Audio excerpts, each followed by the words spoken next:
আগের ভিডিওতে আমরা লুপ কি, লুপের প্রকারভেদ এসব শিখেছি। আজকে আমরা পাইথনে ডেফিনিট ইটারেশন ব্যবহার করা শিখব। Get into Linux. পাইথনে ডেফিনিট ইটারেশনের জন্য আমরা ফর লুপ ইউজ করি। ফর লুপে মেইনলি আমরা কোনো একটা সিকোয়েন্স টাইপ ডেটা দিয়ে দিই। এই সিকোয়েন্সে যতগুলো এলিমেন্ট আছে ফর লুপের ভেতরের কোডটা ততবার এক্সিকিউট হবে।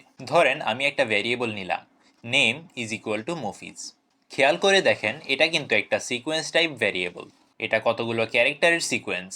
এখানে গুনে গুনে MOFIZ 5টা ক্যারেক্টার আছে। এবার দেখবেন মজা। দেখেন কি লিখি।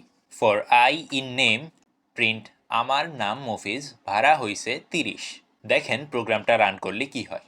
আমি যেই কথা প্রিন্ট করতে বলেছি সেটা একবার প্রিন্ট না হয়ে প্রিন্ট হলো 5 বার। এবার বলছি এমন কেন হলো। নেম ভ্যারিয়েবলের মধ্যে ক্যারেক্টার আছে কয়টা? 5টা। অর্থাৎ এই সিকোয়েন্সে 5টা এলিমেন্ট আছে। ফর লুপ আমাদের জন্য এই সিকোয়েন্সে যতগুলো এলিমেন্ট আছে ততবার আমাদের কোডটা এক্সিকিউট করে দিয়েছে। আবার এমনও হতে পারে যে আমার এমন কোনো সিকোয়েন্স নেই যার এলিমেন্টের সংখ্যা অনুযায়ী আমি কোনো কোড এক্সিকিউট করব। এমন হলেও পাইথন গট ইউ কভার্ড। পাইথনে একটা বিল্ট ইন ফাংশন আছে রেঞ্জ, এটাও আপনি ফর লুপে ইউজ করতে পারেন। যেমন আমি আমার নামটা 100 বার প্রিন্ট করতে চাই, এটার জন্য for i in range 100 print my name is Khan. এবার দেখেন মজা, 100 বার প্রিন্ট হয়েছে মাই নেম ইজ খান।